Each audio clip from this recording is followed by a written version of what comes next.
Car వేగంగా వెళ్తోంది. వెనుక సీట్లో సిద్ధార్థ్, అంజలి కూర్చుని ఉన్నారు. అప్పటికే తన పిఏ వరుణ్తో ఫోన్లో మాట్లాడిన సిద్ధార్థ్ ముఖం చాలా సీరియస్గా ఉంది. ఏదో ఆలోచిస్తూ కోపంగా ఉన్నాడు. ఆ కోపాన్ని, ఆ సైలెన్స్ని చూసి అంజలికి విపరీతమైన భయం వేస్తోంది. అతనికి దూరంగా కారు డోర్కి అతుక్కుని కూర్చుంది. సడన్గా వెనుక నుంచి ఒక కారు బుల్లెట్లా దూసుకువచ్చింది. వాళ్ళను గుద్దేస్తుందేమో అన్నంత దగ్గరగా వచ్చి క్రాస్ చేసింది. బాస్! డ్రైవర్ కంగారుగా గట్టిగా బ్రేక్ వేశాడు.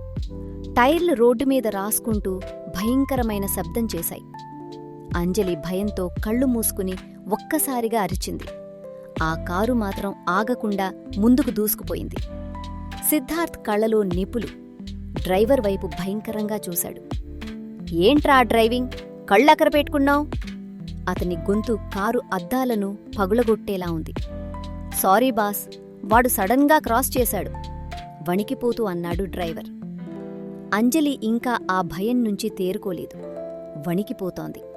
అది చూసిన సిద్ధార్థ్ కోపం క్షణాల్లో కరిగిపోయింది. వెంటనే ఆమెను తన గుండెలకు గట్టిగా హత్తుకున్నాడు.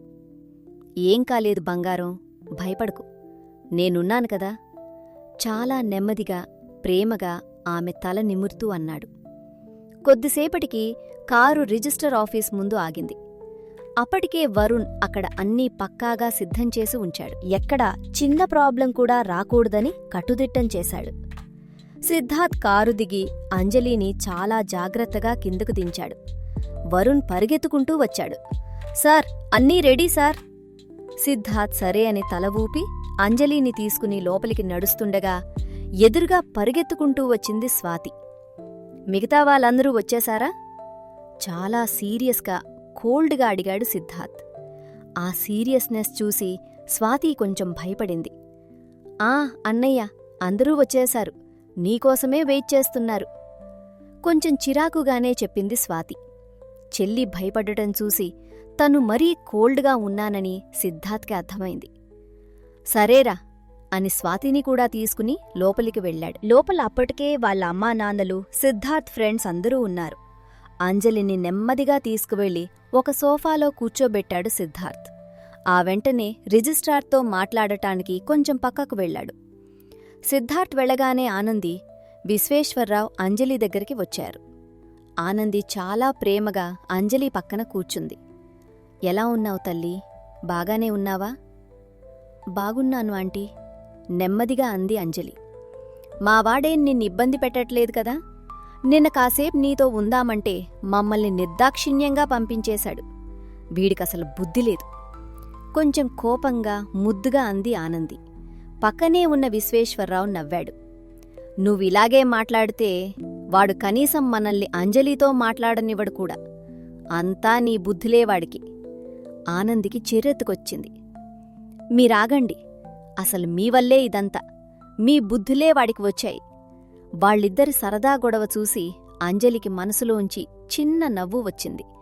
కాని బయటికి కనిపించకుండా పెదాలు బిగించి ఆపుకుంది. అది గమనించిన ఆనంది ఆమెను దగ్గరికి లాక్కుంది. నువ్వు నవ్వుతూనే బాగుంటావు తల్లి. నీకు తెలుసా, నువ్వచ్చం మీ అమ్మ సుకన్యలా ఉంటావు. నవ్వితే ఇంకా బాగుంటావు అంటూ అంజలి నుదుటి మీద ఒక ముద్దు పెట్టుకుంది. సరిగ్గా అప్పుడే సిద్ధార్థ్ అక్కడికి వచ్చాడు. టైమయింది, ఇంక మీ ముచ్చట్లాపితే మనం వెళ్దాం, చాలా కోల్డ్గా అన్నాడు. అప్పుడే అక్కడికి స్వాతి వాళ్ల అమ్మ, ఆనంది బెస్ట్ ఫ్రెండ్ అయిన శరణ్య వచ్చింది. శరణ్యను చూడగానే ఆనంది చాలా హ్యాపీగా ఒక్కసారిగా వెళ్లి హగ్ చేసుకుంది. నువ్వు లేటైనట్టున్నావు శరణ్య. లేదు లేదు, నేను తొందరగానే వచ్చాను, కానీ బయట కార్ పార్కింగ్ కొంచెం ఇబ్బందయింది, అందుకనే లేటయిందంతే నవ్వుతూ చెప్పింది శరణ్య. అటుపక్క రాకేష్ కూడా విశ్వేశ్వరరావుతో సరదాగా మాట్లాడుతున్నాడు. ఇదంతా అంజలి సోఫాలో కూర్చుని ఆశ్చర్యంగా చూస్తోంది. వీళ్లంతా ఇంత క్లోజ్గా ఉన్నారేంటి అని అనుకుంటోంది. సిద్ధార్థ్ నెమ్మదిగా ఆమె పక్కకు వచ్చాడు. వాళ్ళిద్దరూ బెస్ట్ ఫ్రెండ్స్. చెప్పాలంటే మీ అమ్మ కూడా వాళ్లకు మంచి ఫ్రెండే అని చెప్పి తన ఫ్రెండ్స్ వైపు తిరిగాడు. ఇతను విక్రమ్, ఇతను కార్తీక్. సందీప్ ఎలాగూ నీకు ముందే తెలుసు కదా అని తన వాళ్ళందర్నీ అంజలికి పరిచయం చేశాడు. అంతలో రిజిస్ట్రార్ పిలిచాడు. అన్నీ అయిపోయాయి సార్, ఇద్దరూ సంతకాలు చేస్తే చాలు. అంజలి, సిద్ధార్థ్ ఇద్దరూ వెళ్లి సంతకాలు చేశారు. పూలదండలు మార్చుకున్నారు. ఆనంది ఒక చిన్న బాక్స్లోంచి మంగళసూత్రం తీసి సిద్ధార్థ్ చేతికివ్వబోయింది. ఇది పట్టుకోరా. ఇదిప్పుడొద్దు, సిద్ధార్థ్ కోల్డ్గా అన్నాడు. ఆనంది ఆశ్చర్యంగా చూసింది. ఎందుకని? అమ్మాయి మెడలో పసుపు తాడైనా పడాలి కదరా. ఇది కేవలం ఫార్మాలిటీ కోసమే. ఎలాగూ 1 మంత్ తర్వాత గ్రాండ్గా పెళ్లి చేసుకుంటాను కదా, అప్పుడు కర్తాన్లే, ఇప్పుడు అవసరం లేదు. అతని డిమాండింగ్ వాయిస్కి ఆనందికి ఏం చెప్పాలో అర్థం కాక ఆ బాక్స్ లోపల పెట్టేసుకుంది. విశ్వేశ్వరరావు ముందుకొచ్చాడు. సర్లే, ఇప్పుడు ఇంటికొస్తావా, లేకపోతే నీ ఫామ్ హౌస్కి వెళ్తావా? మళ్ళీ అక్కడ మెట్లెక్కాలి, పిల్ల కడుపుతో ఉంది కదా. నా ఫామ్ హౌస్కే వెళ్తాను, ఇంటికి రాను. తర్వాత వస్తాన్లే. గ్రాండ్గా పెళ్లి చేసుకున్నప్పుడు అక్కడే చేసుకుంటాను కదా, మీరేం కంగారు పడొద్దు అని చెప్పి అంజలిని తీసుకుని బయటికి నడిచాడు సిద్ధార్థ్. చూసావమ్మా, అది ఎంత బాగా మురిసిపోతోందో, కోపంగా పళ్ళు నూరుతూ అంది మానస. అసలు ఆ రాఘవరావుగాడికి ఈ అంజలికి సిద్ధార్థ్తో ఉన్న సంబంధం ముందే తెలీదు. ఆ తప్పు ఏదో మనమే దానిమీద వేశాం కాబట్టి దాన్ని ఇష్టం వచ్చినట్టు కొట్టాడు. అయినా అంతకుముందే నేనడిగాను కదా, నాన్న, నాకా సిద్ధార్థ్ అంటే చాలా ఇష్టం, వెళ్ళి సంబంధం మాట్లాడు అని. అప్పుడేమన్నాడు?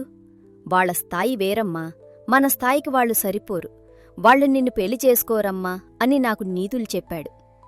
మరి ఆ సిద్ధార్థ్ ఇప్పుడు ఈ అంజలిని ఎలా చేసుకున్నాడమ్మా? అసలు దానికి ఏముందని చేసుకున్నాడు? ఆవేశంగా ఊగిపోతూ అడిగింది మానస. ఆ మాటలకు సావిత్రి ముఖంలో విపరీతమైన అసహ్యం. నిజమేనే, మీ నాన్న ఒక పనికి మాలినోడు. అసలా సుకన్యని పెళ్లి చేసుకోవటం వల్లే కదా వాడంత స్థాయికి వెళ్ళింది. లేకపోతే వాడి స్థాయి ఏంటి? రోడ్డు మీద తిరిగే స్థాయి వాడిది అని రాఘవరావుని దారుణంగా తిట్టింది సావిత్రి. అవునమ్మా, నిజమే. అసలు వాడు ఎందుకూ పనికిరాడు. చేతిలో అధికారం ఉన్నప్పుడే నా పెళ్లి సిద్ధార్థ్తో చేసుండాల్సింది. చేతకాని వెధవా, ఇప్పుడు చూడు, ఏకంగా మనల్నే వాడి ఇంట్లోంచి పొమ్మంటున్నాడు. కోపంగా అరిచింది మానస. సావిత్రి తన కూతుర్ని సముదాయించింది. సర్లే, అయిందేదో అయిపోయింది. మనం వాళ్ల ముందుకి ఇప్పుడు వెళ్ళలేము. అయినా అదెలా సంతోషంగా ఉంటుందమ్మా? దానిమీద ఏదో ఒకటి చెయ్యాలి. అది ప్రశాంతంగా ఉండకూడదు. ఆ మాటకి సావిత్రి ముఖంలో ఒక కుటిలమైన నవ్వు కనిపించింది. అవును, దాన్ని అలా వదిలేది లేదు. నీకొక విషయం గుర్తుందా మానసా? నేను మొన్న నిన్ను ఒక ఇంటికి తీసుకుని వెళ్ళాను, గుర్తుంది కదా? మానస ఒక్కసారిగా ఆలోచనలో పడింది. అవునమ్మా, ఎందుకు గుర్తులేదు? ఆ అంకుల్ వాళ్ళ కొడుకే కదా. కానీ వాడిని హ్యాండిల్ చేయటం చాలా కష్టమమ్మా. వాడు కొంచెం శాడిస్ట్గా ఉన్నాడు, కంగారుగా అంది మానస. వాడు శాడిస్టే, కాని మనకి ఇప్పుడు వాడే హెల్ప్ చేయగలడు. సావిత్రి గొంతులో పగ స్పష్టంగా తెలుస్తోంది. వాడికి బయట దేశాల్లో చాలా పలుకుబడి ఉంది, ఆస్తి కూడా విపరీతంగా ఉంది. వాడికిప్పుడు కావాల్సింది ఒక వారసుడు. కాని వాడి శాడిజం గురించి తెలిసి వాడికి పిల్లనివ్వడానికి ఎవరూ ఇష్టపడ్డట్లేదు. నీకు ఆల్రెడీ ఈ విషయం ఎక్స్ప్లెయిన్ చేశాను కదా. మానస మౌనంగా వింటోంది. నువ్వు వాడి మాటకి తల ఊపి వాడితో ఉంటేనే మనం ఈ అంజలిని, ఆ సిద్ధార్థ్ గాడిని ఏమీ లేకుండా రోడ్డు మీదకు లాగగలం. వాడి పలుకుబడితోనే వాళ్ళని నాశనం చేయగలం. చాలా మాయగా, కుట్రగా నూరిపోసింది సావిత్రి.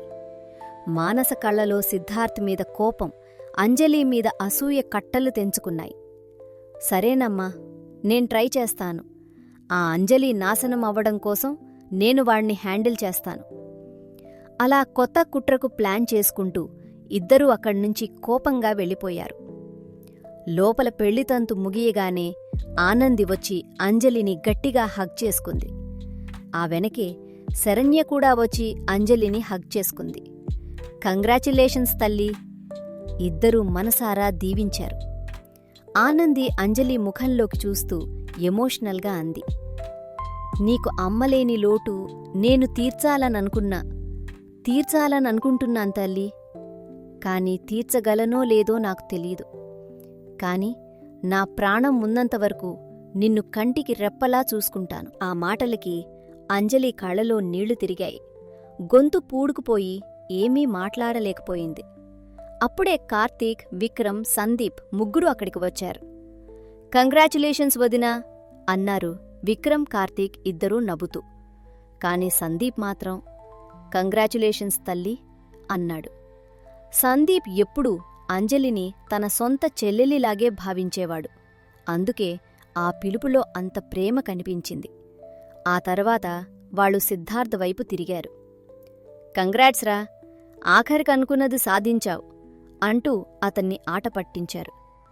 దానికి సిద్ధార్థ్ ముఖంలో చిన్న నవ్వు మాత్రమే వచ్చింది. స్వాతి అంజలి దగ్గరికి వచ్చి ఏడిపించడం మొదలుపెట్టింది. ఏంటంజలి, ఆఖరికి మా అన్నయ్య నిన్నే పెళ్లి చేసుకున్నాడు. వీడి కోపాన్ని ఎలా భరిస్తావో ఏంటో. అయినా నువ్వు నా బెస్ట్ ఫ్రెండ్వి. మరి నిన్ను వదినా అని పిలవమంటావా, లేకపోతే అంజలి అని పిలవమంటావా? వెంటనే పక్కన ఉన్న సిద్ధార్థ్ కోల్డ్గా స్వాతి వంక చూశాడు. వదినా అని పిలువు, చాలా కూల్గా చెప్పాడు.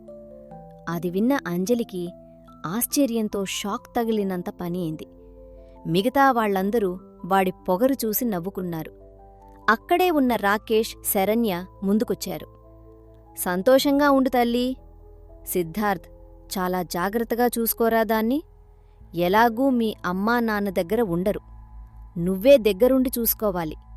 అసలే కడుపుతో ఉంది, జాగ్రత్త అని చెప్పారు. నేను చూసుకుంటానంకుల్, మీరేం కంగారు పడొద్దు అని సిద్ధార్థ్ చాలా కోల్డ్గా చెప్పి అంజలిని తీసుకుని నెమ్మదిగా తమ కారు దగ్గరికి వెళ్లాడు. ఎవరి కార్లలో వాళ్లు అక్కడ్నుంచి బయల్దేరారు. సిద్ధార్థ్, అంజలి ఇద్దరూ ఫామ్ హౌస్కి బయల్దేరారు. విశాలమైన ఇంద్రభవనంలాంటి ఆ విల్లా ముందు ఆగింది కారు. లోపలికడుగుపెట్టగానే ఇల్లంతా పూలతో చాలా అందంగా అలంకరించి ఉంది. అది చూసి అంజలి ముఖంలో తెలియని సంతోషం. పనివాళ్లందరూ వాళ్ళకి చాలా గ్రాండ్గా వెల్కమ్ చెప్పారు. సర్వెంట్ నేహ పళ్ళెంలో హారతి తీసుకువచ్చి ఇద్దరికీ హారతి ఇచ్చి లోపలికి తీసుకుని వెళ్ళింది. హాల్లోకి రాగానే ఎవరూ ఊహించని విధంగా సిద్ధార్థ్ ఒక్కసారిగా అంజలిని తన చేతుల్లోకి ఎత్తుకున్నాడు. సిగ్గుతో అంజలి అతని మెడ చుట్టూ చేతులు వేసింది. నేరుగా మెట్లు ఎక్కి పైనున్న తమ విశాలమైన బెడ్రూంలోకి తీసుకుని వెళ్ళాడు. చాలా సున్నితంగా ఆమెను బెడ్ మీద కూర్చోబెట్టాడు. ఈరోజు నువ్వు పూర్తిగా రెస్ట్ తీసుకో. నాకు ఆఫీస్లో వర్కుందో వర్కుంది. నేను తొందరగానే ఇంటికి వచ్చేస్తాను అంటూ ఆమె పెదాల మీద గట్టిగా ముద్దు పెట్టుకుని వెనక్కి తిరిగాడు. సార్, ఆ పిలుపుకి సిద్ధార్థ్ ఆగిపోయాడు. వెనక్కి తిరిగి చూశాడు. ఏమైంది? అదే, నేను ఆఫీస్కి ఎప్పటినుంచి రావచ్చు? ఈరోజే జాయిన్ అవ్వమన్నారు కదా, కానీ ఈరోజు పెళ్లి జరిగింది కదా అని కొంచెం భయంగా తలదించుకునే అడిగింది అంజలి. ఆ మాటకి సిద్ధార్థ్కి లోపల కొంచెం కోపం వచ్చినా దాన్ని అణుచుకున్నాడు. రేపటినుంచి వెళ్దువులే, అది కూడా నీకు ఓపిక ఉంటేనే. అతని పెదాల మీద ఒక కొంటె నవ్వు. నెమ్మదిగా అడుగులు వేసుకుంటూ మళ్లీ అంజలి దగ్గరికి వచ్చాడు. ఆమె ముఖానికి తన ముఖాన్ని చాలా దగ్గరగా తీసుకువెళ్లాడు. ఒకవేళ నీకంత ఓపికే ఉంటే చెప్పు. ఈ రాత్రి మనం చాలా మంచిగా టైం స్పెండ్ చేయొచ్చు. నేను చెప్పేది నీకు అర్థమవుతోందని అనుకుంటున్నాను. అంజలి గుండె వేగంగా కుట్టుకోవడం మొదలైంది. ఆ రోజు రాత్రి మత్తులో ఉండి నీకసలు స్పృహ లేదు కదా. అయినా చాలాసార్లు అడిగావు, ఆ రోజు రాత్రి ఏమైంది అని. ఈరోజు రాత్రి నీకు క్లియర్గా ఎక్స్ప్లెయిన్ చేస్తాను, అసలు నువ్వు ఆ రాత్రి ఏం చేశావో అన్నది అని చెప్పి ఒక్కసారిగా ఆమె పెదాలని తన పెదాలతో లాక్కుని చాలా గాఢంగా ముద్దు పెట్టుకున్నాడు. ఆమెకు ఊపిరాడటం లేదు. నెమ్మదిగా ఆమె పెదాలని వదిలేసి ఆమె మెడమీద ముద్దులు పెట్టడం మొదలుపెట్టాడు. ఆ స్పర్శకు అంజలి భయంతో వెనక్కి జరిగి ఆమె భయాన్ని చూసి సిద్ధార్థ్ కొంటెగా నవ్వాడు. నా లిటిల్ ర్యాబిట్, ఇలా భయపడి ఇంకెన్ని రోజులు దాక్కోటానికి ట్రై చేస్తావు? ఎలాగూ నిన్ను నేనే బయటకు లాగుతాను. రాత్రికి రెడీగా ఉండు అని ఆమెను బెడ్ మీద పడుకోబెట్టి అక్కడ్నుంచి వెళ్ళిపోయాడు. అంజలికి నోట మాట రాలేదు. కాని కళ్ళు మూసుకోగానే ఆమె పెదాల మీద ఒక సిగ్గుతో కూడిన చిన్న నవ్వు. కిందకు వచ్చిన సిద్ధార్థ్ సర్వెంట్ నేహాని పిలిచాడు. మీ మేడంకి ఏం కావాలో అడిగి ఫుడ్ ప్రిపేర్ చేసిపెట్టు, అలాగే టైంకి టాబ్లెట్స్ ఇవ్వడం మర్చిపోకోకు అని ఆర్డర్ చేసి ఆఫీస్కి వెళ్ళిపోయాడు. మరోవైపు సావిత్రి, మానస ఇద్దరూ తమ ఇంటికి చేరుకున్నారు. వాళ్ళను చూడగానే రాఘవరావులో కోపం కట్టలు తెంచుకుంది. ఎక్కడికి వెళ్ళొచ్చారు మీరిద్దరూ? చాలా గట్టిగా కోపంగా అడిగాడు. మేం ఎక్కడికి వెళ్తే నీకెందుకు? చాలా పొగరుగా బదిలి. Court marriage. కాని ఆ విషయం కనీసం కన్న తండ్రివైన నీకు కూడా తెలియదు. చూశావా నీ సుకన్య కూతురిప్పుడు ఎలా తయారయిందో? ఆ మాట వినగానే రాఘవరావు గుండె ఆగిపోయినంత పనయింది. అందుకే వాళ్ల తాత కోట్ల ఆస్తి అంతా తన మనవరాలి పేరుమీద రాశాడు. కాని కన్నకూతురు సుకన్య పేరుమీద ఒక్క రూపాయి కూడా రాయలేదు. అయినా సరే ఆ సుకన్య మాత్రం నీ మొహాన ఒక చిన్న ఇల్లు రాసేసి వదిలేసింది. సావిత్రి నవ్వుతూ హేళనగా అంది. ఆ మాటలకి రాఘవరావుకి కోపం వచ్చింది. సుకన్య నన్ను నిజంగా ప్రేమించింది సావిత్రి. అది నీలాంటిది కాదు, చాలా మంచిది. సావిత్రి వికృతంగా నవ్వింది. అవునవును, అందుకే కదా ఆ సుకన్య చచ్చిపోయిన తర్వాత దాని కన్న కూతుర్ని నువ్వు ఎంత దారుణంగా చూశావో అందరం చూశాం. నిజంగా నువ్వు సుకన్యను ప్రేమించావా, లేక ఇంకేమైనానా? అసలు నువ్వు ఎవరినైనా ప్రేమించగలవా రాఘవరావు? నువ్వు ఎవరినీ ప్రేమించలేవు. చాలా చులకనగా సూటిపోటి మాటలతో ఘాటుగా అంది సావిత్రి. సావిత్రి అన్న ఆ మాటలకి రాఘవరావు గుండె ముక్కలయింది. తాను అంజలికి చేసిన అన్యాయం కళ్లముందు మెదిలి పూర్తిగా కుంగిపోయాడు. వాళ్ల మాటలకి రాఘవరావు పూర్తిగా కుంగిపోయాడు. అతని కళ్లమ్మట నీళ్లు తిరుగుతున్నాయి. నిన్ను ఈ ఇంటికి తీసుకురావడమే నేను చేసిన అతిపెద్ద తప్పు సావిత్రి. నువ్వు రాకుండా ఉండి ఉంటే నా జీవితం చాలా ఆనందంగా ఉండేది. నువ్వు నా జీవితంలోకి వచ్చిన ఒక పెద్ద రాక్షసివి. నా కన్న కూతుర్ని నా చేతులతోనే తన్నించావు. అసలు నువ్వు మనిషివి కాదు అని అరుస్తూనే తనలో తానే కుమిలిపోయాడు రాఘవరావు. కన్న కూతురు పెళ్లికి కనీసం నన్ను పిలవలేదంటే నేను దానికి ఎంత నరకం చూపించి ఉంటాను? ఆ ఆలోచనే అతని మనసును ముక్కలు చేస్తోంది. ఆ రోజు రాత్రి ఫామ్ హౌస్కి చేరుకున్న తర్వాత సిద్ధార్థ్ ఏదో పనిమీద కొద్దిసేపు బయటికి వెళ్లాడు. అతను తిరిగి వచ్చేసరికి రాత్రి చాలా పొద్దుపోయింది. అంజలి ఇంకా భోజనం చేయలేదు. బెడ్రూంకి ఆనుకుని ఉన్న బాల్కనీలో నిలబడి చీకట్లోకి చూస్తూ ఏవేవో ఆలోచనల్లో మునిగిపోయి ఉంది. సరిగా అప్పుడే వెనకనుంచి వచ్చిన సిద్ధార్థ్ నెమ్మదిగా ఆమె దగ్గరికి వచ్చి నడుం చుట్టూ చేతులు వేసి తన వైపు తిప్పుకున్నాడు. ఏమాలోచిస్తున్నావే నా చిన్న ర్యాబిట్? అతని గొంతు సడన్గా వినిపించేసరికి అంజలి ఉలిక్కిపడి వెనక్కి తిరిగి చూసింది. ఏమీ లేదు సార్ అని కంగారుగా తలదించుకుంది. సిద్ధార్థ్ ఏమీ అనకుండా అక్కడే బాల్కనీలో ఉన్న ఒక కుర్చీలో తనదైన బాసీ స్టైల్లో కూర్చుని అంజలి చెయ్యి పట్టుకుని ఒక్క లాగు లాగి తన ఒళ్ళో కూర్చోబెట్టుకున్నాడు. అంజలి సిగ్గుతో భయంతో ముడుచుకుపోయింది. చెప్పు, ఈరోజు ఏం తింటావు అని ఆమె కళ్ళలోకి చూస్తూ అడిగాడు. ఏదైనా పర్వాలేదు, నాకు ఏదీ ప్రత్యేకంగా తినాలనిపించడం లేదు నెమ్మదిగా అంది అంజలి. దానికి సిద్ధార్థ్ పెదవుల మీద ఒక చిన్నన్న చిలిపి నవ్వు మెరిసింది. ఆమె కళ్ళలోకి చాలా డీప్గా చూస్తూ, సర్లే, అయినా నీకు గుర్తుంది కదా ఈరోజు మన ఫస్ట్ నైట్ అని చాలా కూల్గా అన్నాడు. ఆ మాట వినగానే అంజలి ఒక్కసారిగా షాక్ అయ్యి అతని ముఖంలోకి చూసింది. అది గమనించిన సిద్ధార్థ్, నాకు తెలుసు ఇది నిజమైన ఫస్ట్ నైట్ కాదని, కాని ఈరోజే కదా మనకు అధికారికంగా పెళ్ళయింది, అలాగైతే ఈరోజే మన ఫస్ట్ నైట్ కదా అన్నాడు. దాంతో అంజలికి ఏం మాట్లాడాలో తెలియక బుగ్గలు ఎర్రబడ్డాయి. సరే అయితే చెప్పు, ఫస్ట్ నైట్ రోజు అమ్మాయికేదైనా ఒక గిఫ్ట్ ఇవ్వాలంట కదా, నీకేం కావాలి అని అడిగాడు. నాకు కావలసినప్పుడు అడుగుతాను అని తలదించుకుంటూ చిన్నగా చెప్పింది అంజలి. సర్లే, గుర్తుపెట్టుకుంటాను అంటూ ఆమెను అలాగే తన చేతుల్లోకి ఎత్తుకుని కింద ఉన్న డైనింగ్ హాల్కి తీసుకుని వచ్చాడు సిద్ధార్థ్. అక్కడ టేబుల్ మీద చాలా వెరైటీస్ ఉన్నాయి. అందులోంచి ఒక ప్లేట్ తీసుకుని అంజలిని తన పక్కనే కూర్చోబెట్టుకుని తన చేతులతోనే తినిపించడం మొదలుపెట్టాడు.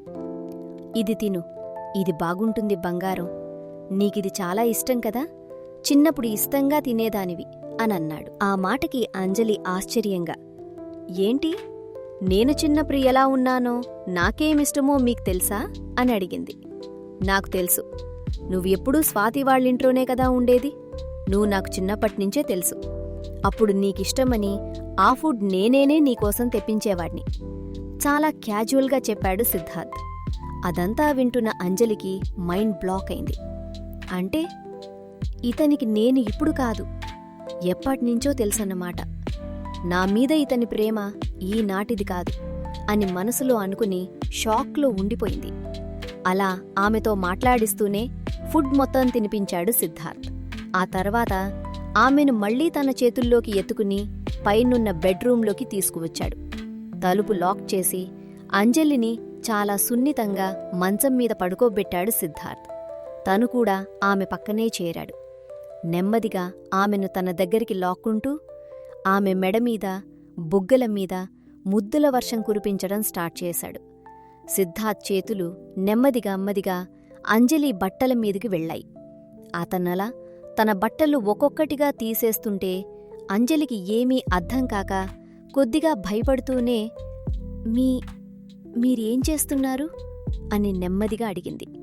దానికి సిద్ధార్థ్ ఆమె కళ్ళలోకి చాలా డీప్గా చూస్తూ, ఏం లేదు బంగారం, ఆ రాత్రి ఏం జరిగింది అని నన్ను చాలాసార్లు అడిగావు కదా, ఆ రోజు నువ్వేం చేశావో అది ఇప్పుడు నేను నీకు చేసి చూపిద్దామనుకుంటున్నాను అని చెప్తూనే మళ్లీ ఆమె మెడమీద, బుగ్గల మీద గాఢంగా ముద్దులు పెట్టాడు.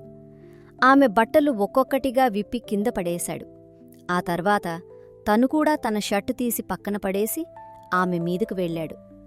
ఆ మత్తుల్లో అంజలికి ఏం జరుగుతుందో తెలియకుండానే ఇద్దరి దేహాలు ఒక్కటయ్యాయి. అలా వాళ్ళిద్దరూ సుమారు 2 గంటల సేపు ఒకరిలో ఒకరు లీనమైపోయారు. సిద్ధార్థ్ ఆమెను ఎంత గట్టిగా ముద్దులు పెట్టుకుంటున్నాడంటే ఆ గాఢమైన ముద్దులకి అంజలికి ప్రాణం పోతున్నంత పనైంది. ఊపిరి అందక గట్టిగా రొప్పుతోంది. అప్పుడు సిద్ధార్థ్ ఆమెను తన గుండెలకి హత్తుకుని కొంచెం దగ్గరికి తీసుకుని ఇలా అన్నాడు, ఆ రోజు రాత్రి జరిగింది ఇదే. ఇప్పుడు సాటిస్ఫాక్షనేనా నీకు? ఆ మాటకి అంజలి సిగ్గుతో చచ్చిపోతూ తన ముఖాన్ని అతని ఛాతిలో దాచుకుంది. సిద్ధార్థ్ మళ్లీ ఆమెను తనవైపు తిప్పుకుని, ఇంకా చెప్పాలంటే ఆ రోజు రాత్రి నువ్వు నన్ను మొదటిసారిగా ముద్దు పెట్టుకున్నావు తెలుసా, అది నా ఫస్ట్ కిస్. నేనిప్పటిదాకా ఎవరినీ కనీసం కిస్ కూడా చేయలేదు.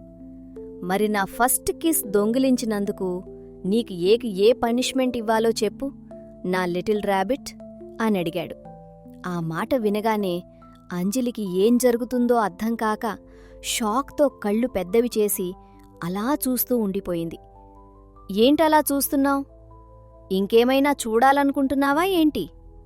అయితే లైట్ ఆన్ చేస్తాను ఉండు, కొంచెం కోల్డ్గా కాని తనదైన చిలిపి స్టైల్లో అన్నాడు సిద్ధార్థ్.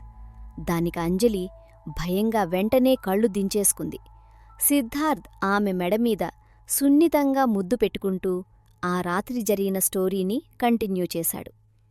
నేను ఒక ఫోన్ కాల్ మాట్లాడటానికి బయటికి వెళ్ళాను. తిరిగి రూంలోకి వచ్చేసరికి నీ ఒంటిమీద బట్టల్లేవు. అప్పుడు నేను కంట్రోల్ చేసుకోవడానికి ఎంత కష్టపడ్డానో తెలుసా నీకు అంటూ మళ్లీ ఆమె పెదాల మీద ముద్దు పెట్టుకున్నాడు. అంజలికి ఊపిరి పీల్చుకోవడం కష్టంగా ఉన్నా అతను మాత్రం కంటిన్యూ చేస్తూనే ఉన్నాడు.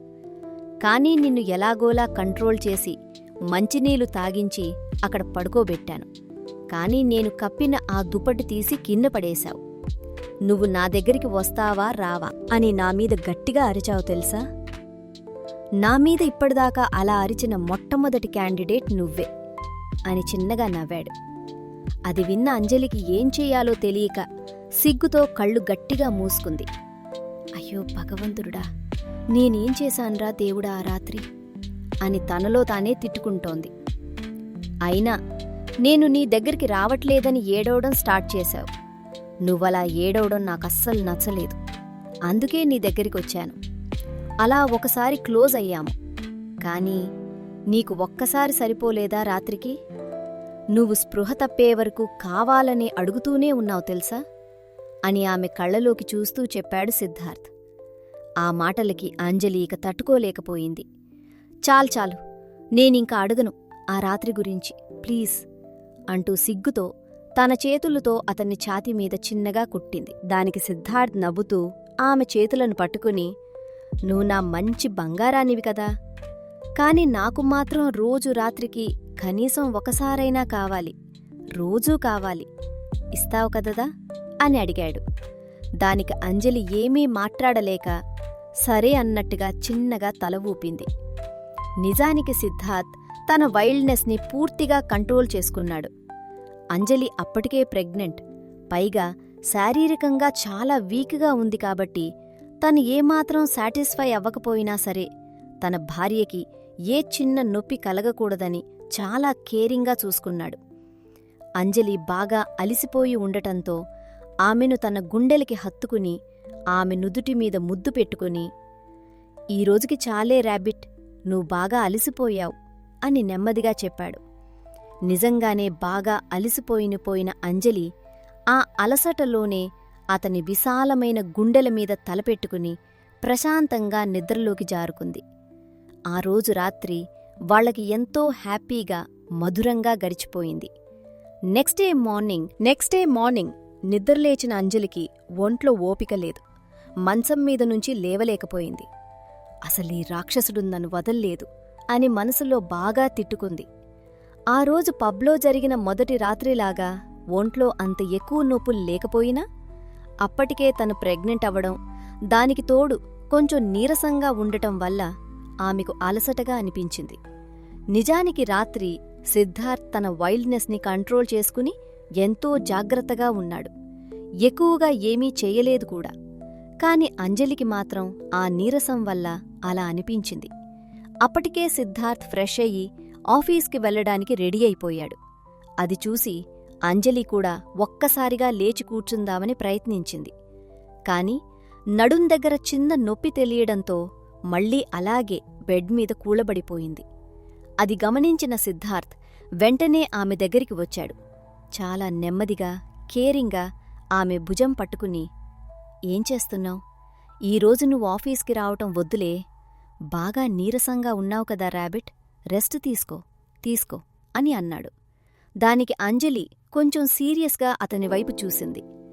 మీరు రోజూ ఇలాగే అంటున్నారు, ఈరోజు నేను ఖచ్చితంగా ఆఫీస్కి వస్తాను అని పట్టుబడుతూ అంది. ఆమె అలా కోపంగా అనేసరికి సిద్ధార్థ్కి లోపల భలే నవ్వొచ్చింది. కాని బయటికి ఏమీ అనకుండా తన కోల్డ్ ఎక్స్ప్రెషన్ని అలాగే మెయింటైన్ చేస్తూ, సరే అయితే నెమ్మదిగా రెడీ అవ్వు అని చెప్పేసి తను కాస్త పని ఉందని పక్కనే ఉన్న తన స్టడీ రూంలోకి వెళ్లాడు. స్టడీ రూంలో అప్పటికే అతని పర్సనల్ అసిస్టెంట్ వరుణ్ వెయిట్ చేస్తున్నాడు. లోపలికి వెళ్లగానే సిద్ధార్థ్ ముఖం సీరియస్గా మారిపోయింది. కళ్లలో కోల్డ్నెస్ వచ్చేసింది. ఏమైంది? నిన్న మనల్ని గుద్దబోయిన ఆ కారు గురించేమైనా కనుక్కున్నావా అని గంభీరంగా అడిగాడు. దానికి వరుణ్ కొద్దిగా భయపడుతూనే, కనుక్కున్నాను సార్, కాని అతని ఎవరో ఎగ్జాక్ట్గా తెలియడం లేదు. వాడి ఎక్కడ ఉంటాడో, వాడి అడ్డా ఎక్కడుందో మాత్రం అర్థమైంది సార్. కానీ అంటూ కొద్దిగా ఆగాడు. కానీ ఏంటి? కళ్ళు ఉరుముతూ అడిగాడు సిద్ధార్థ్. కానీ అక్కడికి ఈరోజు మార్నింగ్ మానస, సావిత్రి వెళ్లారు సార్. వాళ్లు మళ్లీ ఏదో కుట్ర చేద్దామని ప్లాన్ చేస్తున్నారు సార్ అని చెప్పాడు వరుణ్. ఆ మాట వినగానే సిద్ధార్థ్కి విపరీతమైన కోపం వచ్చింది. మరి నువ్వు ఎప్పుడు కనుక్కుంటావో వాడి డీటెయిల్స్? రేపు పొద్దున్న మనకి ఏదైనా చెడు జరిగాక అప్పుడు తీరిగ్గా కనుక్కుంటావా నువ్వు అని చాలా కోల్డ్గా ఒక వార్నింగ్ ఇస్తున్నట్టుగా అన్నాడు. ఆ టోన్కి వరుణ్కి చెమటలు పట్టేశాయి. ప్లీజ్ సార్, నాకు జస్ట్ ఒక 2 days టైం ఇవ్వండి సార్, నేను ఎలాగైనా వాడి డీటెయిల్స్ మొత్తం లాగుతాను అని బతిమాలినట్టుగా అంటుగా అన్నాడు. సిద్ధార్థ్ కోపాన్ని కొద్దిగా అణుచుకుని, సరే, నేను ఆల్రెడీ సందీప్ వాళ్ళ ఆఫీస్లో ప్రియా అని ఒక అమ్మాయి ఉంది కదా, ఆ అమ్మాయిని ఇక్కడికి మన ఆఫీస్కి షిఫ్ట్ చేయమని చెప్పాను. అలాగే అంజలి కూడా ఈ రోజు నుంచి ఆఫీస్కి వస్తుంది. తనని ఆ ప్రియా ఉన్న ప్రాజెక్ట్లోనే పెట్టు అని చెప్తూనే వరుణ్ కళ్లలోకి తీక్షణంగా చూశాడు. కానీ అంజలి నా పర్సనల్ పీఏగా నా దగ్గరే ఉండాలి. నువ్వన్నీ చూసుకుంటున్నావు కదా, నీకు తెలుసు కదా ఏం చెయ్యాలో అని తనదైన స్టైల్లో ఆర్డర్ వేశాడు. సిద్ధార్థ్ ఉద్దేశం వరుణ్కి అర్థమైంది. అంజలిగారు ప్రాజెక్ట్లో ఉన్నట్టు అందరికీ తెలియాలి, కాని ఆమె మాత్రం బాస్కి పీఏలాగా ఎప్పుడూ ఆయన కళ్ళెదురుగానే ఉండాలి అన్నది అతని ప్లాన్. నాకర్థమైంది సార్, అన్నీ నేను చూసుకుంటాను అని చెప్పి వరుణ్ అక్కడ్నుంచి బయటికి వచ్చేశాడు. బయటికి రాగానే వరుణ్ గుండె దడదడలాడుతోంది. మా సార్కి ఈ మధ్యన ఎప్పుడు కోపం వస్తుందో, ఎప్పుడు తిడతాడో అర్థం కావట్లేదు. ఇదే టెన్షన్ ఇలాగే కంటిన్యూ అయితే నాకు గ్యారంటీగా గుండెపోటు వచ్చి చచ్చిపోతాను నేను అని మనసులో అనుకుంటూ నడుస్తున్నాడు వరుణ్. అక్కడ బయట సిద్ధార్థ్ బాడీగార్డ్ సురేష్ ఉన్నాడు. వరుణ్ ఫేస్లో ఆ కంగారు, భయం చూసి సురేష్కి నవ్వొచ్చింది. ఏమైంది బ్రో అలా ఉన్నావ్? ఎవరో నీ పీక మీద కత్తిపెట్టి ఈ పని నువ్వు చేస్తావా చస్తావా అన్నట్టు పెట్టావు ఫేస్, ఏమైంది లోపల అని అడిగాడు. దానికి వరుణ్ నిట్టూరుస్తూ, అవునురా, అచ్చం అలాగే ఉంది నా పరిస్థితి. అయినా నీకు చెప్పి ఏం లాభంలే, నేను వెళ్తాను, నాకు చాలా పనుంది అని ఏమీ మాట్లాడకుండా సురేష్ వైపు కనీసం చూడకుండా అక్కడ్నుంచి గబగబా వెళ్ళిపోయాడు వరుణ్. ఆ తర్వాత సిద్ధార్థ్, అంజలి ఇద్దరూ కలిసి టిఫిన్ చేశారు. ఇద్దరూ కలిసి చేయడమంటే అంజలికి సిద్ధార్థ్ తన చేతులతోనే తినిపించాడు. అలా తినిపిస్తూనే ఆమెకు కొన్ని కఠినమైన ఇన్స్ట్రక్షన్స్ ఇస్తున్నాడు. ఆఫీస్కి వచ్చాక కరెక్ట్గా టైంకి లంచ్ చెయ్యాలి, లేదంటే మాత్రం నీకు పనిష్మెంట్ ఇస్తాను గుర్తుపెట్టుకో అని కొంచెం కోల్డ్గానే అన్నాడు. ఆఫీస్లో నేను సీరియస్గానే ఉంటాను, నా పద్ధతి అలాగే ఉంటుంది. పని చాలా జాగ్రత్తగా చెయ్యి. ఏ చిన్న మిస్టేక్ జరిగినా నా చేతిలో తిట్లు తింటావు. ఆ తర్వాత నీ ఇష్టం. మళ్ళీ నన్ను చూసి ఏడ్చావంటే నాకస్సలు నచ్చదు. అదంతా వింటున్న అంజలికి ఏమనాలో అర్థంకాక బిక్కమొహం వేసి అలా చూస్తూ ఉండిపోయింది. సరే అన్నట్టుగా చిన్నగా తల ఊపింది. ఇంకో విషయం, నువ్వు నాతో పార్లో ఆఫీస్ పాటు కారులో ఆఫీస్కి రావడం కుదరదు. నీకోసం నేను సెపరేట్గా ఒక కారు అరేంజ్ చేశాను. నువ్వు ఆ కారులోనే ఆఫీస్కి రావాలి. నా హెడ్ బాడీగార్డ్ సురేష్ నిన్ను ఆఫీస్కి తీసుకొస్తాడు. వాడు నీకు సెక్యూరిటీగా కూడా ఉంటాడు అని చెప్పాడు సిద్ధార్థ్. అది విన్న అంజలి ఎక్స్ప్రెషన్స్ మారుతున్నాయి. అలాగే, నీకు ఫుడ్ మన ఇంటి దగ్గర్నుంచే వస్తుంది. ఆ ఫుడ్ మాత్రమే తినాలి. ఆఫీస్ క్యాంటీన్లో గానీ బయటగానీ నువ్వు ఏమీ తినకూడదు, గుర్తుపెట్టుకో. ఆ మాటలు వింటూ అంజలి మనసులో తిట్టుకోవడం మొదలుపెట్టింది. అసలు నేనేమన్నా జైల్లో ఉన్నానా? లేక నాకేమైనా పెద్ద రోగం వచ్చిందా? నేను జస్ట్ ప్రెగ్నెంట్నే కదా. వీడు మరీ ఇంత ఓవర్గా రెస్ట్రిక్షన్స్ పెడుతున్నాడేంటి అని తనలో తానే కుమిలిపోతోంది. సరిగ్గా అప్పుడే సిద్ధార్థ్ ఆమె కళ్ళలోకి సూటిగా చూస్తూ, నువ్వు మనసులో నన్ను ఎన్ని తిట్టుకున్నా సరే, నేను చెయ్యాల్సింది నేను చేస్తాను. నా రూల్స్ ఫాలో అవ్వాల్సిందే, అర్థమైందాదా? నువ్వు ప్రెగ్నెంట్ అని నాకు తెలుసు, కాని నా భార్య పట్ల నేను కేరింగ్ తీసుకోవటంలో తప్పులేదు అని కాస్త సీరియస్గా అన్నాడు. ఆ దెబ్బతో అంజలి భయపడి వెంటనే తల దించేసుకుంది. అప్పుడే అక్కడికి హెడ్ బాడీగార్డ్ సురేష్ని పిలిచాడు సిద్ధార్థ్. గుడ్ మార్నింగ్ సార్, వినయంగా అన్నాడు సురేష్. ఇంకనుంచి నువ్వు మీ మేడంని జాగ్రత్తగా చూసుకోవాలి. ఆఫీస్కి తీసుకువెళ్లడం, ఇంటికి తీసుకురావడం అన్నీ నువ్వే చూసుకోవాలి. అలాగే మధ్యాహ్నం ఫుడ్ కూడా నువ్వే తీసుకువెళ్లి మేడంకి ఇవ్వాలి. ఆఫీస్లో ఎవరికి అంజలి నా వైఫ్ అని ఏమాత్రం డౌట్ రాకూడదు, గుర్తుపెట్టుకో. ఏమైనా తేడా వస్తే మాత్రం నీకు తెలుసు కదా నా గురించి అని వార్నింగ్ ఇస్తున్నట్టుగా కోల్డ్గా చెప్పాడు సిద్ధార్థ్. దానికి సురేష్ కొంచెం భయపడుతూనే ఏమీ మాట్లాడకుండా సరే అన్నట్టుగా తల ఊపాడు. ఆ తర్వాత అంజలిని ఆమె కారులో కూర్చోబెట్టి పంపించి తాను వేరే కారులో ఆఫీస్కు వచ్చాడు సిద్ధార్థ్. సిద్ధార్థ్ ఆఫీస్లో, అంజలి ఫస్ట్ డే. ఆఫీస్కి రాగానే అక్కడ పనిచేస్తున్న తన పాత కొలీగ్ ప్రియాని చూసి అంజలి చాలా హ్యాపీగా ఫీలయింది. హమ్మయ్యా, ఎవరో ఒకరు తెలిసినవాళ్లున్నారు కదా అన్న సంతోషంతో ప్రియా దగ్గరికి ఆనందంగా పరిగెత్తింది అంజలి. సరిగ్గా అప్పుడే అక్కడి నుంచి తన క్యాబిన్లోకి వెళ్తున్నాడు సిద్ధార్థ్. అంజలి అలా కంగారుగా పరిగెత్తడం చూసి అతనికి విపరీతమైన కోపం వచ్చింది. అక్కడే ఆగి అంజలి వంక చాలా సీరియస్గా కోపంగా చూశాడు. అతని చూపులు చూసి ఆఫీస్లో ఉన్నవాళ్లందరూ భయపడిపోయారు.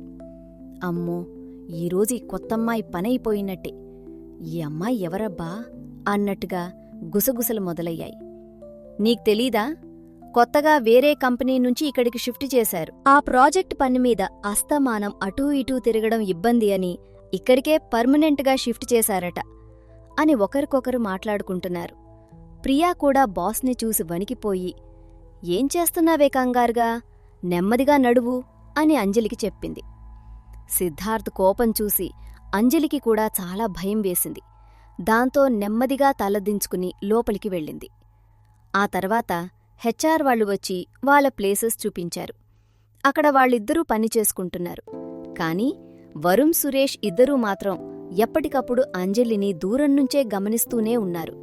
ఎందుకంటే ఏమన్నా తేడా వస్తే వాళ్ళ బాస్ చేతిలో వాళ్ళకి పనిష్మెంట్ గ్యారంటీ. మధ్యాహ్నం లంచ్ టైం అయ్యేసరికి సురేష్ ఫుడ్ బాక్స్ తీసుకుని అంజలి దగ్గరికి వచ్చాడు. మామ్, ఇదిగోండి మీ ఫుడ్ అని టేబుల్ మీద పెట్టాడు. అది చూసి ప్రియా ఒక్కసారిగా షాక్ అయింది.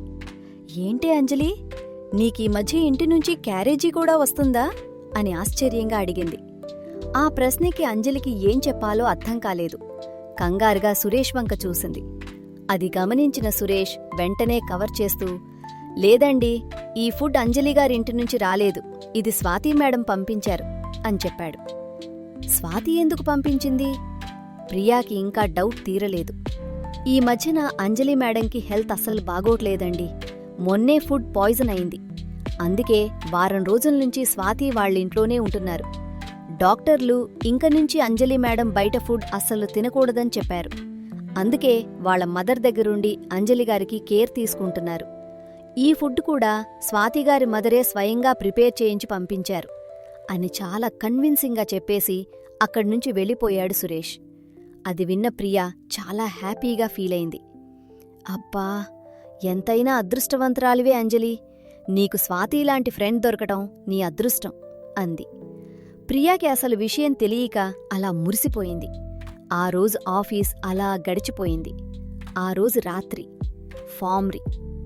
ఫామ్ హౌస్లో సిద్ధార్థ్ ఆఫీస్ నుంచి కొంచెం లేటుగా వచ్చాడు. రాగానే అంజలి ఎక్కడుంది అని ఇంట్లో పనిచేసే నేహాని అడిగాడు. లోపల మీ రూంలోనే ఉంది సార్ అని చెప్పింది నేహ.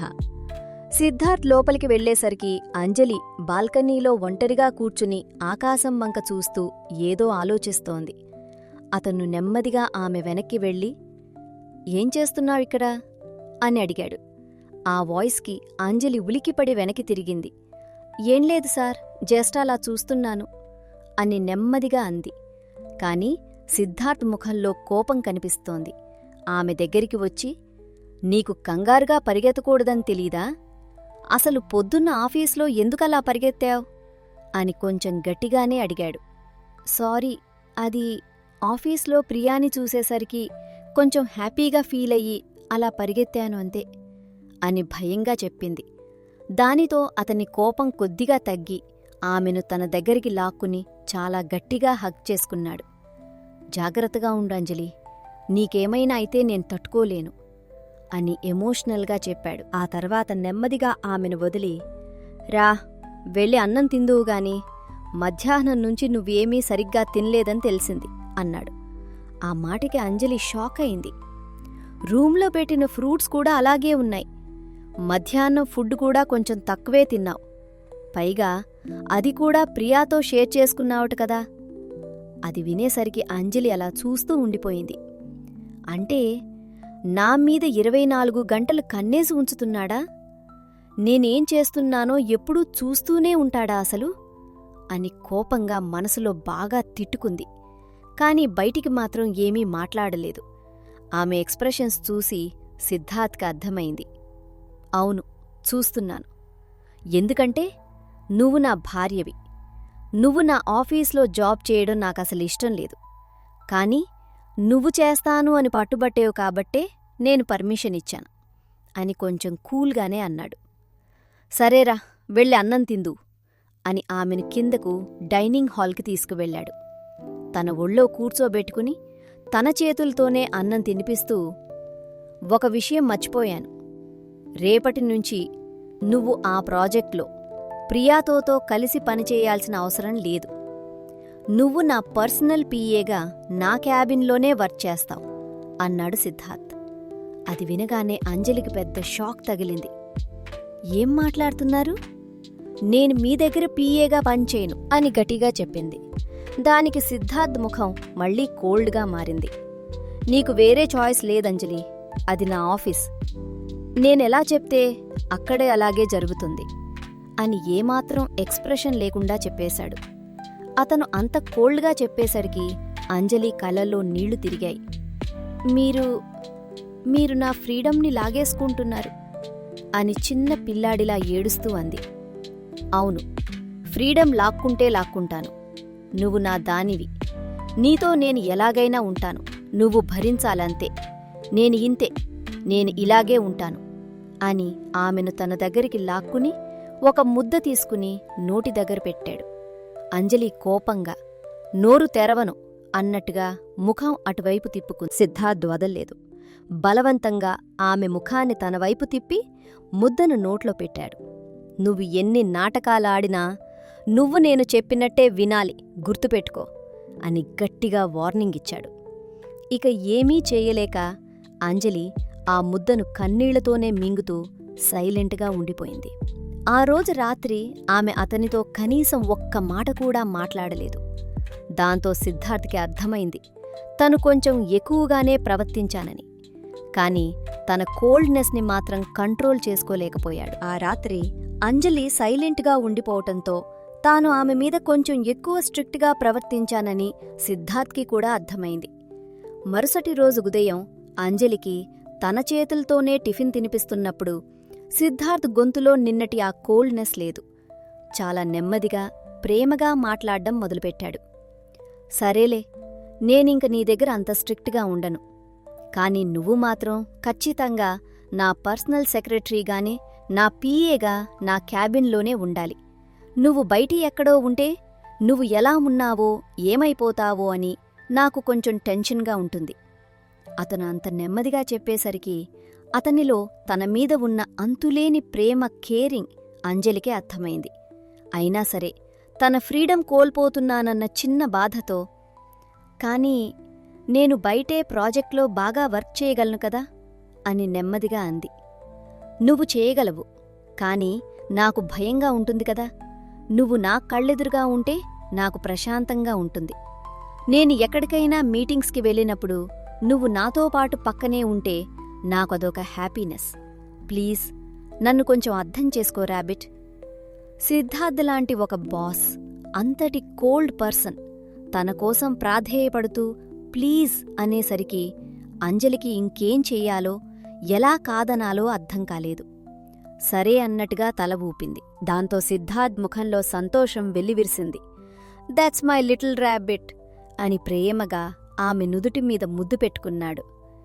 ఈరోజుకి నీ కార్లోనే ఆఫీస్కి రా, రేపటినుంచి నా కార్లోనే వెళ్దాం, ఓకేనా అని చెప్పి ఆమెకొక చిన్న స్మైల్ ఇచ్చి ఆఫీస్కి బయలుదేరాడు సిద్ధార్థ్. ఆ తర్వాత అంజలి తన కారులో ఆఫీస్కి చేరుకుంది. ఆమె వచ్చి తన సీట్లో కూర్చోగానే ఆఫీస్లోని స్టాఫ్ అందరి ముందే వరుణ్ నేరుగా అంజలి దగ్గరికి వచ్చాడు.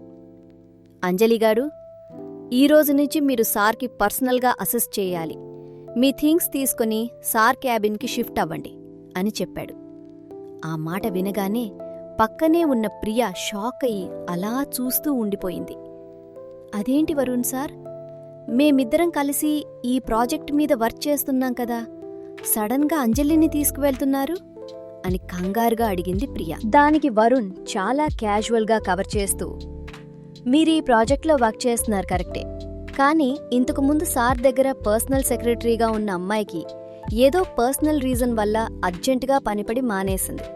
ఇప్పుడు సార్ దగ్గర పర్సనల్ సెక్రటరీ లేరు. ఆ పనులన్నీ చూసుకోవడానికి అర్జెంటుగా ఒకరు కావాలి. అందుకని నేను అంజలి మేడంని రికమెండ్ చేశాను. ఇది తన కెరీర్కి చాలా మంచిది. మా సార్ చూడటానికి సీరియస్గా ఉన్నా మరీ అంత స్ట్రిక్ట్ ఏం కాదు, నార్మల్గానే ఉంటారు. ఇంతకుముందు అమ్మాయి కూడా బానే చేసేది, అంజలికి కూడా మంచి ఎక్స్పీరియన్స్ పెరుగుతుంది అని చాలా ప్రొఫెషనల్గా అబద్ధం చెప్పాడు. అదంతా వింటున్న అంజలికి లోపల విపరీతమైన కోపం వస్తోంది. బాస్, పిఏ ఇద్దరూ కలిసి ఎన్ని నాటకాలాడుతున్నారు? మా ఇద్దరికీ పెళ్ళయిందని ఈ స్టాఫ్కి తెలియకుండా ఇతను ఎంత బాగా కవరింగ్ ఇస్తున్నాడు అని మనసులో వాళ్ళిద్దరినీ బాగా తిట్టుకుంది. తన ముఖంలో ఆ కోపాన్ని కవర్ చేసుకుంటూ సైలెంట్గా ఉండిపోయింది. వరుణ్ మాటలకి ప్రియా కన్విన్స్ అయిపోయింది. అంజలి వైపు తిరిగి, అవునా అంజలి? వరుణ్ సార్ చెప్పా అంజలి? వరుణ్ సార్ చెప్పేది కూడా నిజమేనే. డైరెక్ట్గా ఎండీ గారితో వర్క్ చేస్తే నీకు మంచి ఎక్స్పీరియన్స్ వస్తుంది. అయినా నువ్వు ఆ ఇంట్లో ఎన్ని రోజుల్ని ఉంటావు? మీ ఇంట్లో వాళ్ళు పెట్టే టార్చర్ తట్టుకోలేక కదా బయటకొచ్చేశావు. ఇప్పుడు స్వాతి వాళ్ళ ఇంట్లో ఉంటున్నావు. వాళ్లు మాత్రం నిన్ను ఎన్ని రోజుల్ని చూస్తారు చెప్పు? నువ్వు త్వరగా నీ కాళ్ల మీద నువ్వు నిలబడాలి. ఇలాంటి ఛాన్స్ వదులుకోకు అని తన సొంత చెల్లికి చెప్పినట్టు ఎంతో బాధ్యతగా చెప్పింది ప్రియా. అలా చెప్తూనే అంజలి సామాన్లన్నీ తన చేతులతోనే సర్ది ప్యాక్ చేయడం మొదలుపెట్టింది. ఇదంతా పక్కనే నిలబడి చూస్తున్న వరుణ్కి ప్రియా అంటే ఒక రకమైన మంచి అభిప్రాయం ఏర్పడింది.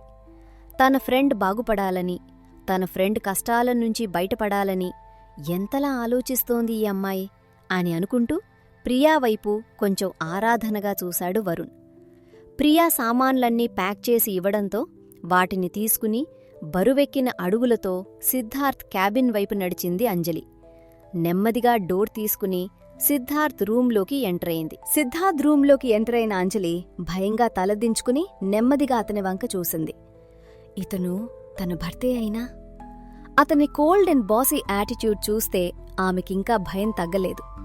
సిద్ధార్థ్ కూడా అంజలిని చూశాడు. ఏమాత్రం ఎక్స్ప్రెషన్ లేకుండానే లోపలికి రమ్మన్నట్టుగా కాళ్లతోనే సైగ చేశాడు. ఆమె నెమ్మదిగా లోపలికి వెళ్ళింది. అక్కడ అప్పటికే ఆమె కోసం తన టేబుల్కి ఎదురుగానే ఒక డెస్క్ అరేంజ్ చేయించాడు. అక్కడ కూర్చోమన్నట్టుగా సైగ చేశాడు. ఆమె నెమ్మదిగా వెళ్ళి ఆ కుర్చీలో కూర్చుంది. కాని తనకిప్పుడు ఏం పని చేయాలో తెలియక సైలెంట్గా అలా అతన్నే చూస్తూ ఉండిపోయింది. అంతలో సిద్ధార్థ్ తన ఫోన్ కాల్ ముగించుకున్నాడు. నెమ్మదిగా లేచి అంజలి దగ్గరికి వచ్చాడు. ఆమె కుర్చీ హ్యాండిల్స్ మీద 2 చేతులు ఆనించి ఆమె ముఖంలోకి వంగి చూస్తూ, ఏమైంది నా లిటిల్ రాబిట్? నామీద అంత కోపంగా ఎందుకున్నావు అని గుసగుసగా అడిగాడు. అతను అంత దగ్గరగా వచ్చేసరికి అంజలికి ఊపిరి ఆగినంత పనయింది. నేనేం కోపంగా లేను సార్ అని తడబడుతూ నెమ్మదిగా అంది.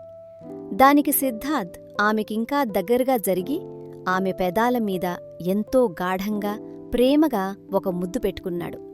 ఆ ముద్దుతో అంజలికి మైండ్ బ్లాక్ అయింది.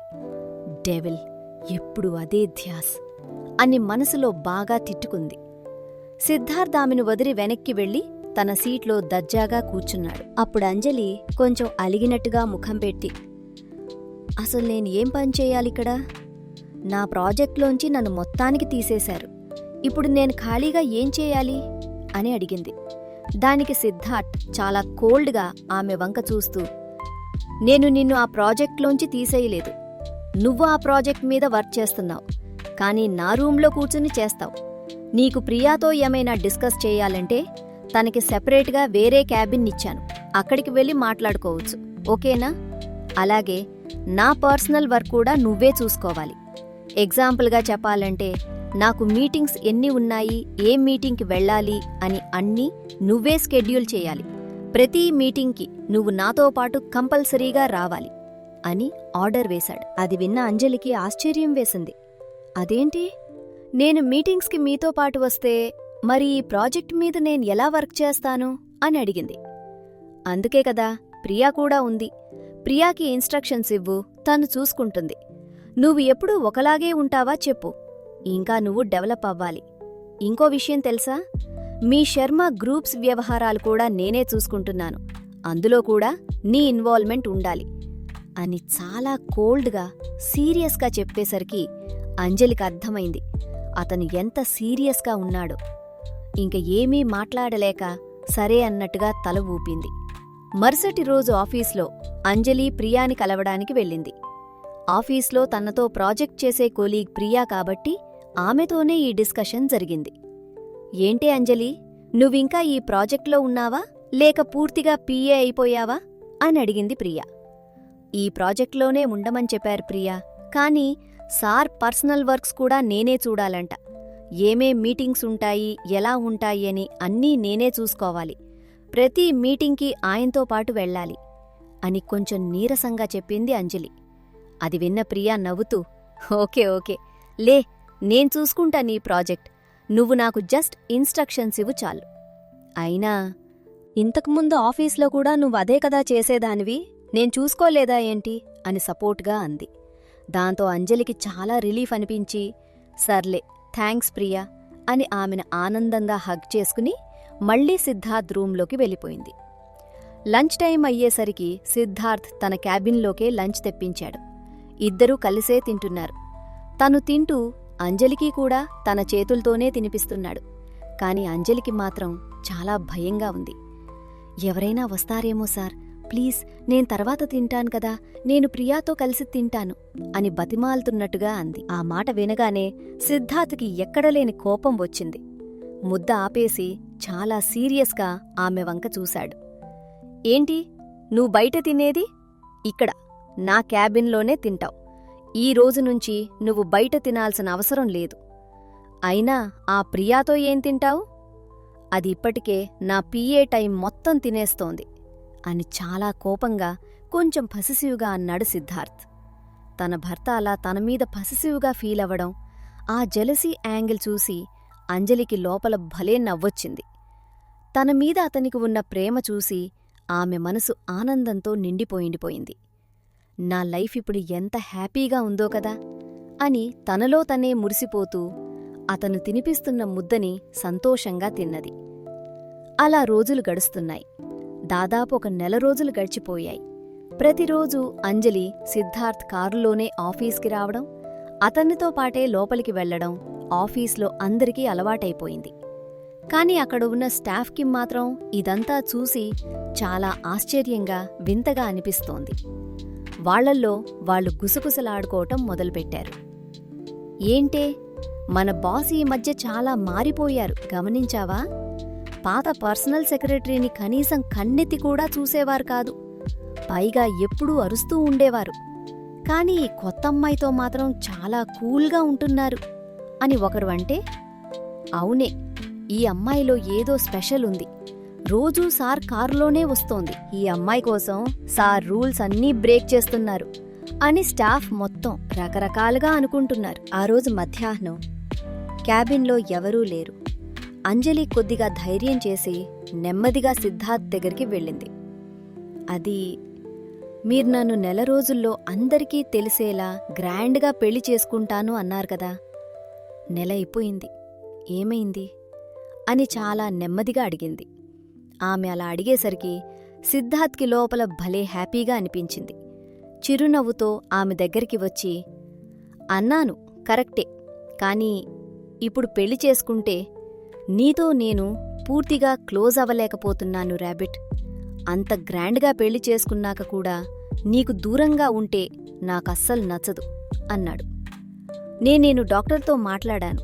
డాక్టర్ ఏం చెప్పిందంటే, నీకు 3 నెలలు పూర్తి అయితే ఆ తర్వాత మన ఇద్దరి మధ్య ఎలాంటి రిస్ట్రిక్షన్స్ ఉండవని, అప్పుడు నీతో నేను బాగా క్లోజ్ అవ్వచ్చని చెప్పింది. అందుకే ఇంకో 2 నెలలు ఆగుదామని డిసైడ్ అయ్యాను అని చెప్తూ ఆమె బుగ్గమీద చాలా ప్రేమగా ముద్దు పెట్టుకున్నాడు.